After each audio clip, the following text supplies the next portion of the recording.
পিতা বৃদ্ধ তুমি তোমাৰ পৰামৰ্শৰ মোৰ নাই প্ৰয়োজনময় ৰাজসিংহাসন মোৰ ৰজা তই ৰজা মই এই তোৰ কথা কয়া যাৰে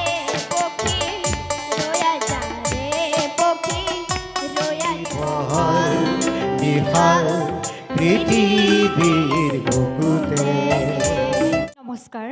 ষ্টুডিঅ'ত মই দেৱযানী ফুকন পূৰ্বৱৰ্তী খণ্ডসমূহৰ দৰে আজি আমি আৰম্ভ কৰিবলৈ লৈছোঁ টুডে লাইফৰ বিশেষ অনুষ্ঠান টুডে বিশেষ আজি এই অনুষ্ঠানটি সঁচাকৈ ব্যতিক্ৰমী আৰু অনন্য কিয়নো আজি এই অনুষ্ঠানত পিতা পুত্ৰৰ এক যুগলবন্দী অনুষ্ঠানটিয়ে সাক্ষ্য বহন কৰিব পোনপ্ৰথমে আজি আমাৰ অনুষ্ঠানত উপস্থিত থকা কণমানি অতিথি শিল্পী তানিছ কাশ্যপ আৰু তেখেতৰ পিতৃ সূৰ্যপ্ৰকাশ নেওগদেৱক আমাৰ অনুষ্ঠানলৈ স্বাগতম জনাইছোঁ যিহেতু পিতা পুত্ৰ আপোনালোক দুয়োগৰাকীয়ে সংগীত সাধনাৰ সৈতে জড়িত হৈ আছে গতিকে আজি এই অনুষ্ঠানটো তানিছৰ এটি গীতেৰে আৰম্ভ কৰিবলৈ লৈছোঁ টুডে লাইফৰ সকলো কৰ্মকৰ্তাক মোৰ ফালৰ পৰা আন্তৰিক ধন্যবাদ জ্ঞাপন কৰি মোৰ ভাল লগা এটি গীতেৰে আৰম্ভণি কৰিব খুজিছোঁ ও পক্ষী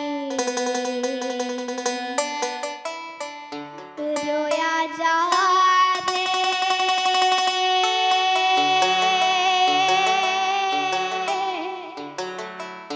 ও পক্ষী রয়া যা রে পক্ষী রয়া যা রে আমার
যা রে পক্ষী রয়া যা রে আমার চিত্তর কথা কয়া যা রে পক্ষী রয়া যা রে পক্ষী রয়া যা রে পক্ষী রয়া যা রে ইমান এটি সুন্দৰ গীতেৰে আজি এই অনুষ্ঠানটিৰ শুভাৰম্ভণি কৰাৰ বাবে তোমাক অশেষ ধন্যবাদ জ্ঞাপন কৰিছোঁ। তনিছ, তুমি কোন বিদ্যালয়ত পঢ়ি আছা আৰু কোন ক্লাছত পঢ়ি আছা? মই শংকৰদেৱ শিশু বিদ্যা নিকেতন পঞ্চম শ্ৰেণীৰ ছাত্ৰ। ঠিক আছে, তোমাৰ পৰা যিহেতু আমি সংগীত শুনিলোঁ, গতিকে তোমাৰ সংগীত সাধনা অব্যাহত ৰাখা। যিহেতু আজিৰ অনুষ্ঠানত তোমাৰ পিতৃও উপস্থিত আছে, গতিকে তেখেতৰ পৰাও আমি গীত শুনিম আৰু পাছত তোমাৰ লগত পুনৰ কথা পাতিম। আমাৰ অনুষ্ঠানলৈ স্বাগতম জনাইছোঁ। যিহেতু তানিছৰ পৰা আমি গীত শুনিলোঁ, গতিকে আপুনিও যদি এটি গীত পৰিৱেশন কৰি আজি এই অনুষ্ঠানটি জীপাল কৰি তোলে, নিশ্চয়কৈ আমাৰ ভাল লাগিব। ধন্যবাদ। টুডে লাইফৰ সকলো কৰ্মকৰ্তালৈ মই আন্তৰিক অভিনন্দন জ্ঞাপন কৰাৰ লগতে মোৰ নমস্কাৰ গ্ৰহণ কৰিব আৰু লগতে যিসকল বাদ্যযন্ত্ৰী আছে তেওঁলোকলৈ মই আন্তৰিক অভিনন্দন জ্ঞাপন কৰি মই এটি গীত গাবলৈ লৈছোঁ। যদি আজি গীত বহুদিনৰ আগতেই গাইছিলোঁ, গীতৰ চৰ্চা বৰ্তমান মোৰ হেৰাই গৈছে, তথাপি মাজে মাজে অব্যাহত ৰাখিছোঁ। আজিও এটি গীত নিজৰে স্বৰচিত এটি দেশপ্ৰেমমূলক গীত মই গাবলৈ ওলাইছোঁ। তাত যদি অজানিতে ক'ৰবাত কিবা ভুল ভ্ৰান্তি ৰৈছে আপোনালোকে শুধৰাই ল'ব। ধন্যবাদ। জয়ায় মাঝি জয়ায় জয়ায় মাঝি জয়ায় সমস্তৰে গাঁও আমি জয়ায় বলে বলে আমি আজি আগবাঢ়ি যাওঁ কলিজাৰ তেজ ঢালি অসম তৰা নিদিওঁ নিদিওঁ সিহঁতক নিদিওঁ নিদিওঁ নিদিওঁ সিহঁতক নিদিওঁ নিৰ্যাতিত হ'বলৈ আমাৰ সমত নিৰ্যাতিত হ'বলৈ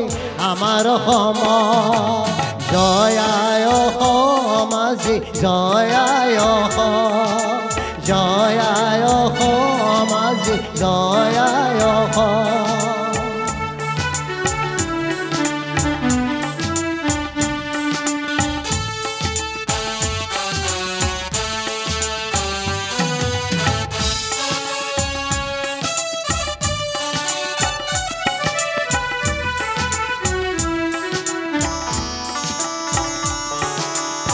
লচিত মূলাৰ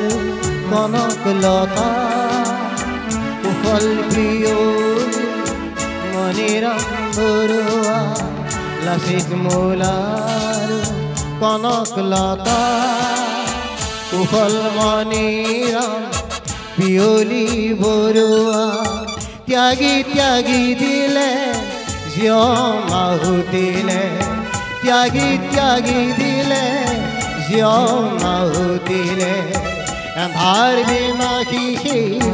এন্ধাৰ বিনাশী এন্ধাৰ বিনাশী এন্ধাৰ বিনাশী জয়ায় মাঝি জয়ায় জয়ায় মাঝি জয়ায় সমস্তৰে গাঁও আমি জয়ায় বলে বলে আমি আজি আগবাঢ়ি যাওঁ বলে বলে আমি আজি আগবাঢ়ি যাওঁ কলিজাৰ তেজ ঢালি অসম তৰা নিদিওঁ নিদিওঁ সিহঁতক নিদিওঁ নিদিওঁ নিদিওঁ সিহঁতক নিদিওঁ নিৰ্যাতিত হ'বলৈ আমাৰ সমত নিৰ্যাতিত হ'বলৈ আমাৰ সমত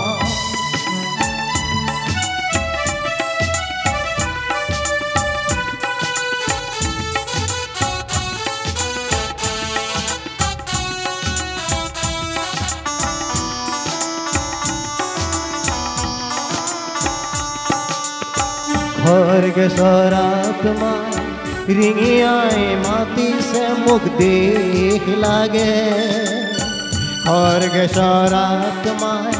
ৰিঙিয়াই মাতিছে মোক দেশ লাগে জাগা অসমীয়া জাগা চেমনীয়া জাগা অসমীয়া জাগা চেমনীয়া জাগা নজোৱানৰ দল জাগা নজোৱানৰ দল জয়াই অসম আজি জয়াই অসম জয়াই অসম আজি জয়াই অসম সমস্তৰে গাঁও আজি জয়াই অসম বলে বলে আমি আজি আগবাঢ়ি যাওঁ বলে বলে আমি আজি আগবাঢ়ি যাওঁ কলিজাৰ তেজ ঢালি অসম তৰা নিদিওঁ নিদিওঁ সিহঁতক নিদিওঁ নিদিওঁ নিদিওঁ সিহঁতক নিদিওঁ নিৰ্যাতিত হ'বলৈ আমাৰ অসমত নিৰ্যাতিত হ'বলৈ আমাৰ অসমত জয়াই অসম আজি জয়াই অসম জয়াই অসম আজি জয়াই অসম জয়াই অসম আজি জয়াই অসম ইমান সুন্দৰ এটি স্বৰচিত দেশপ্ৰেমমূলক গীতেৰে আমাৰ অনুষ্ঠানটি সুস্থ বৃদ্ধি কৰাৰ বাবে আপোনালৈ অশেষ কৃতজ্ঞতা জ্ঞাপন কৰিছোঁ লগতে আশা ৰাখিছোঁ আপুনি সংগীত ৰচনা কৰাৰ লগতে সংগীত সাধনা কৰি আমাৰ সংস্কৃতিৰ ক্ষেত্ৰত বৰঙণি আগবঢ়াব বুলি আপোনালৈ পুনৰবাৰ ধন্যবাদ জ্ঞাপন কৰিছোঁ মই এবাৰ তনিশ্বৰ ওচৰলৈ আহিছোঁ এবাৰ তনিশে আমাৰ দৰ্শকবৃন্দক কি গীত গাই শুনাব নমস্কাৰ মই এতিয়া জ্যোতিপ্ৰসাদ আগৰৱালাদেৱৰ এটি গীত গাবলৈ লৈছোঁ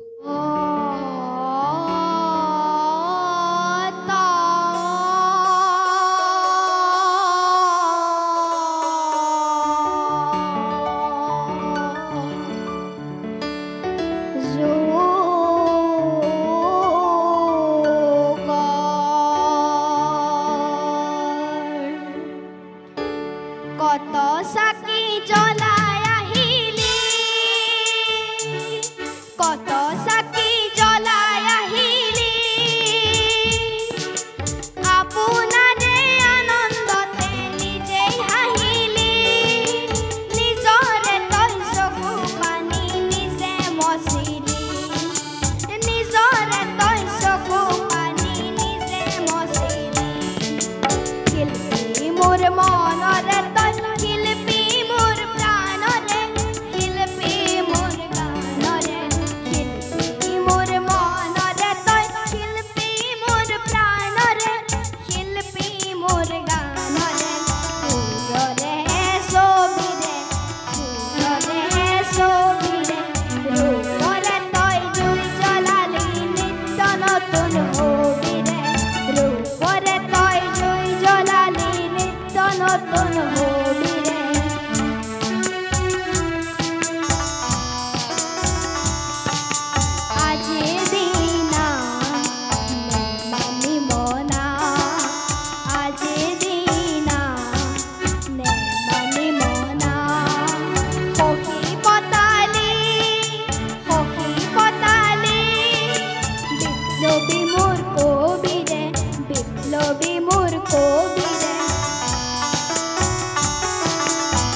জ্যোতিপ্ৰসাদ আগৰৱালা,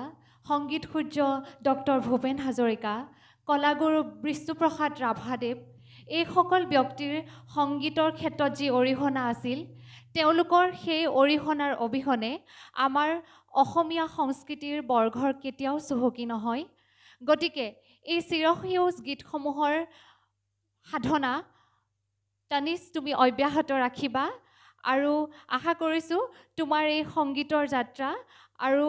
মধুময় হওক। মই পুনৰ তানিছৰ পিতৃৰ কাষলৈ আহিছোঁ। আপুনি আমাৰ দৰ্শকবৃন্দক কি গীত গাই শুনাব? এইবাৰ মই মোৰ পিতৃ স্বৰ্গীয় ৰাজেন্দ্ৰনাথ নাথ নেও, তেখেত আছিল একাধাৰে সুৰকাৰ গীতিকাৰ। গতিকে তেখেতৰ কথা মই এইখিনিতে আপোনালোকৰ আগত ক'বই লাগিব। মই তেখেতৰে এটা স্বৰচিত গীত আপোনালোকৰ আগত আজি এই সুবিধাকণ পাই গাবলৈ ওলাইছোঁ।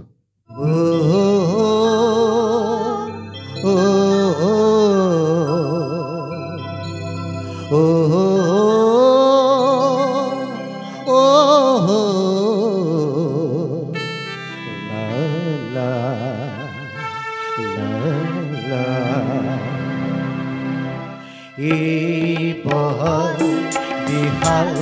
পৃথিৱীৰ বুকুতে আমি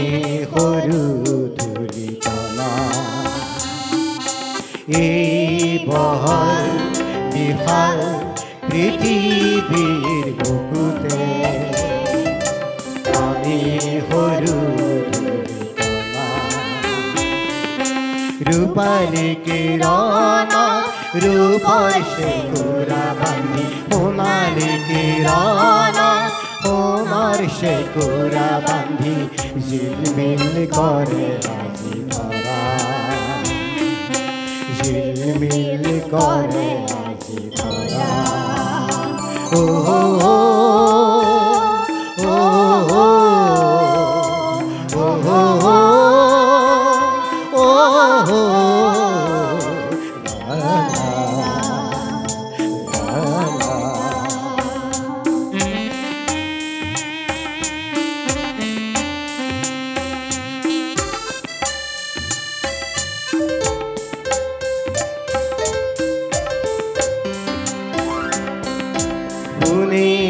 আকাশত তৰা গণি গণি, ফুৰিল আকাশত তৰা গণি গণি, আমি হওঁ কি যে উন্মনা, আমি হওঁ কি যে উন্মনা।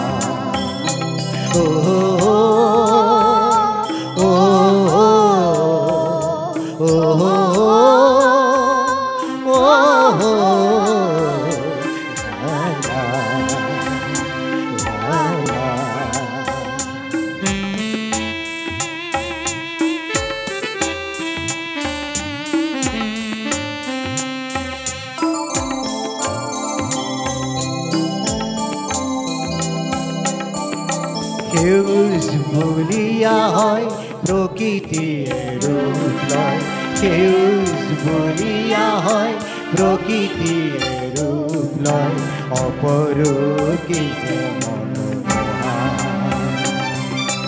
অপৰূপী যে মনোমোহা, এই বহল বিশাল পৃথিৱীৰ বুকুতে আমি সৰু ধূলি কণা।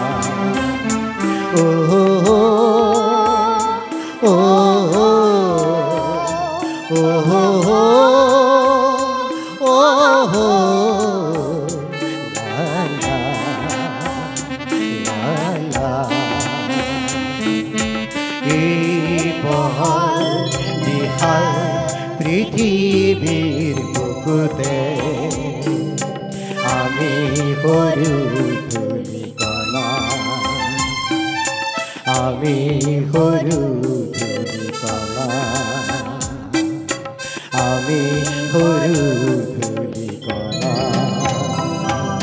পিতা পুত্ৰ দুয়োগৰাকীয়ে ইমান ধুনীয়াকৈ গীতটি পৰিৱেশন কৰিলে আপোনালোকক ধন্যবাদ জ্ঞাপন কৰিছোঁ আৰু আমি জানিব পাৰিছোঁ আপোনালোকে সংগীত সাধনাৰ লগতে অভিনয় ক্ষেত্ৰখনৰ লগতো জড়িত গতিকে আপোনালোকে যদি অভিনয়ৰ কেইটামান সংলাপ আমাৰ দৰ্শকবৃন্দলৈ আগবঢ়ায় নিশ্চয়কৈ ভাল লাগিব গতিকে কিবা সংলাপ যদি মনত আছে আপোনালোকে আমালৈ আগবঢ়াব বুলি আশা ৰাখিছোঁ মই এতিয়া কংসৰ এফাকি বচন ক'ম মই কংস মাধৱপুৰ ৰংগমঞ্চত কৰিছিলোঁ গতিকে কিবা ভুল ভ্ৰান্তি হ'লে মাৰ্জনা কৰিব এই সঁচা অতি সঁচা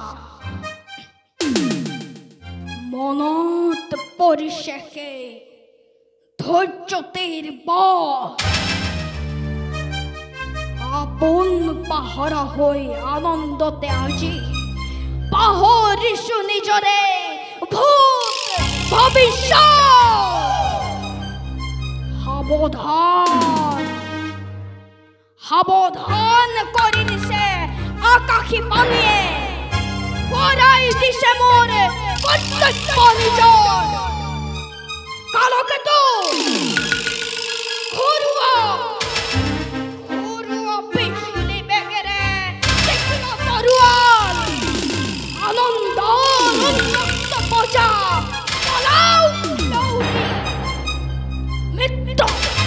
মৃত্যু মৃত্যু মোৰ কোনো নাই শত্ৰু সকলো বধ কৰা যাকে তুৰন্তে আনে মেলেৰিয়া প্ৰজা সমুদ্ৰ আনন্দৰ উৎসৱাজি হওক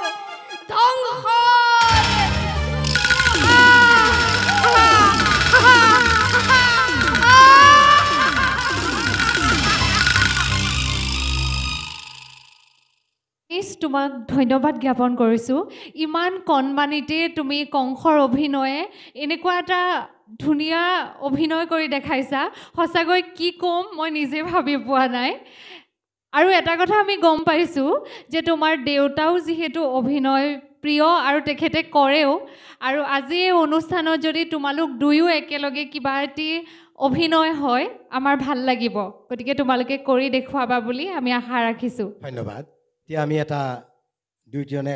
এটা চৰিত্ৰ কৰিম মই উগ্ৰসেনৰ আৰু তেওঁ কংস আমি একেখন ষ্টেজতে কৰা নাছিলোঁ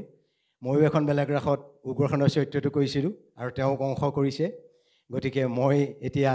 উগ্ৰসেনৰ চৰিত্ৰটো কৰিম আৰু তেওঁ কংসৰ চৰিত্ৰটো কৰিব মানৱ গৃহত জন্ম লৈ দানৱীয় কাৰ্যনে এই ধৰাৰ বুকুলৈ নমাই আনিম প্ৰলয় প্ৰলয় মহাপ্ৰলয় আৰু সেই প্ৰলয়ৰ পৰা তই জানো সাৰিব পাৰিবি কংস একে বেটা তুমি ইয়াত কিয় পুত্ৰ বিপদগামী হ'লে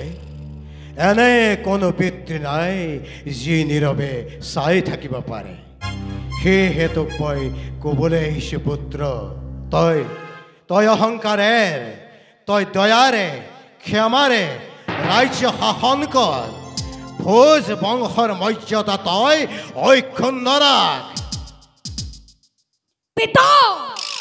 বৃদ্ধ তুমি তোমাৰ পৰামৰ্শৰ মোৰ নাই প্ৰয়োজন তোমাৰ সততাৰ মোৰ নাই প্ৰয়োজন সততা মই সততা কৰিছোঁ কৰিছা তুমি কৰিছা কোনে ক'লে তোক মই সততা কৰিছোঁ বুলি নাৰদ মুনিয়ে কৈ গ'ল তোমালোক হবেও মোৰ শত্ৰু কিন্তু থাকিম মই নিশ্চিন্ত হৈ ৰজা মই ৰাজসিংহাসন ৰজা ৰজা মোৰ ইচ্ছামতেই মথুৰা পৰিচালিত হ'ব। ৰজা ৰজা তই ৰজা মই। এই এই এই এই ৰাজসিংহাসন তোৰ এই ৰাজসিংহাসন মোৰ। এই এই এই গৰ্বিত কংস এই বৃদ্ধ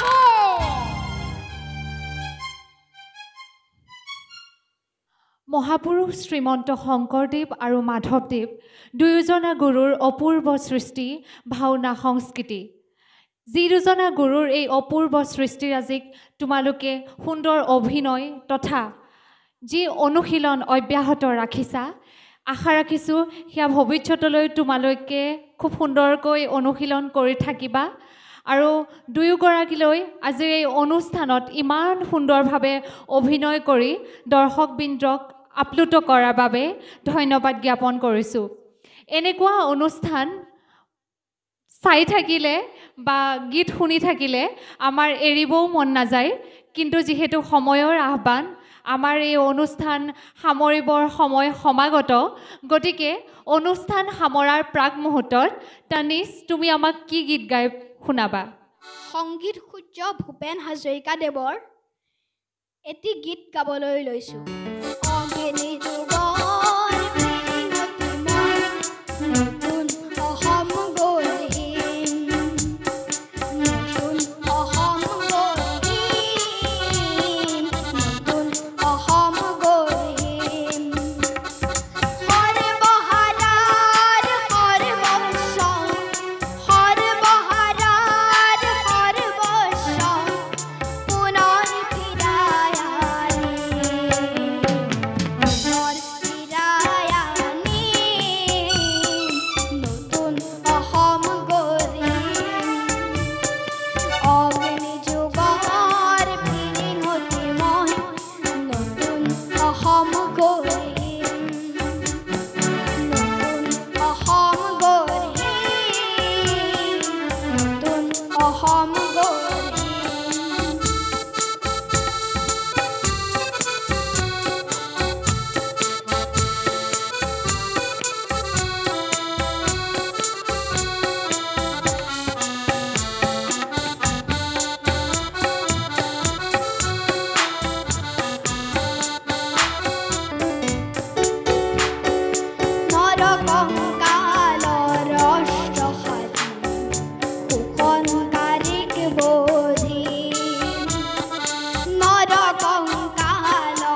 তানিশ তুমি যিহেতু ভাওনাটো অভিনয় কৰা গতিকে তুমি ভাওনাৰ এটি সংলাপ আমাক শুনাবা বুলি আশা ৰাখিছোঁ আৰু তোমাৰ এই সংলাপটিয়ে আমাৰ অনুষ্ঠানটি সামৰণি মাৰিম মই এতিয়া মোৰ ভাল লগা মহাৰথী কৰ্ণৰ চৰিত্ৰ এফাকি বচন গাবলৈ চেষ্টা কৰিছোঁ কাৰণ মই সুত পুত্ৰ নহয় মই কুন্তি পুত্ৰ কাৰণ মই নিকুলীয়া অধীৰত ৰাধাৰ তনয় নহয় মই ভাৰত বন্দিতা মহিয়সী কুন্তিৰ সন্তান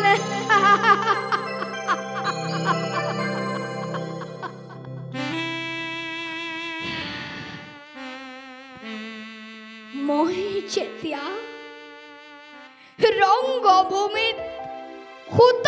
পুত্ৰ বুলি লাঞ্ছিত হৈছিলো দ্ৰৌপদীৰ স্বয়ম্বৰত যেতিয়া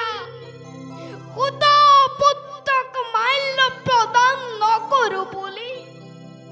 দ্ৰৌপদীয়ে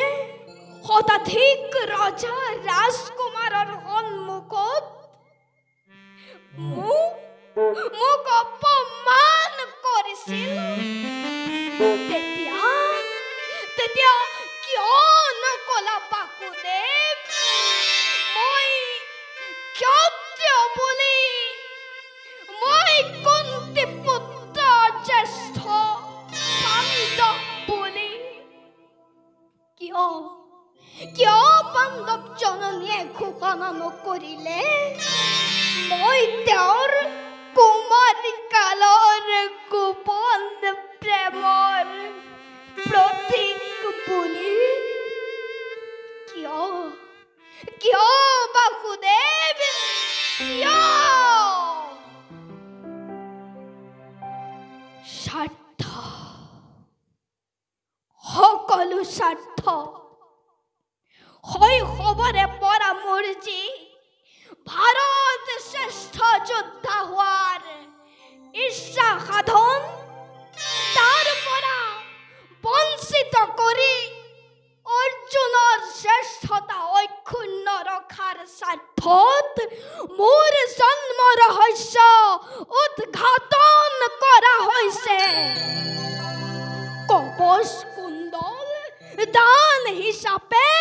লৈ যোৱা হৈছে মই কাকো বিমুখ নকৰো বাসুদেৱ এই সত্যৰ সুবিধালৈ পাণ্ডৱ জীৱন মোৰ পৰা আদায় কৰা হৈছে এতিয়া জীৱনৰ বিয়লি বেলাত সম্পদৰ লালসাত নিজৰ নিজত্বক বিসৰ্জন দিব নোখোজো বাসুদেৱ যি সামান্য গৌৰৱ আছে তাকে লৈ হীন কৰ্ণই হীন ভাৱে জগতত কাল যাপন কৰিম যি সামান্য গৌৰৱ আছে তাকে লৈ হীন কৰ্ণই হীন ভাৱে জগতত মৰণ বৰণ কৰিব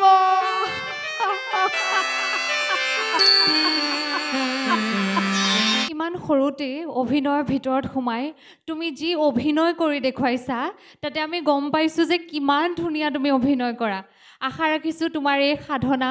অব্যাহত ৰাখা তোমাৰ ঘৰতো নিশ্চয়কৈ এনেকুৱা এটি সাহিত্য সংস্কৃতিৰ পৰিৱেশ আছে সেইকাৰণে চাগে তুমি ইমান ধুনীয়াকৈ পাৰিছা কৰিবলৈ আৰু যিহেতু পিতৃ মাতৃও তোমাৰ ইমানখিনিত সহযোগিতা আছে আশা ৰাখিছোঁ সাহিত্য সংস্কৃতিৰ লগতে তোমাৰ শিক্ষাৰ ক্ষেত্ৰখনতো পাৰদৰ্শিতা খুব সফলতাৰে দেখুৱাব পাৰা আজি এই অনুষ্ঠানত উপস্থিত থাকি সুস্থ বৃদ্ধি কৰাৰ বাবে আপোনাৰ লগতে আপোনাৰ সন্তান দুয়োৰে সুস্বাস্থ্য কামনা কৰিছোঁ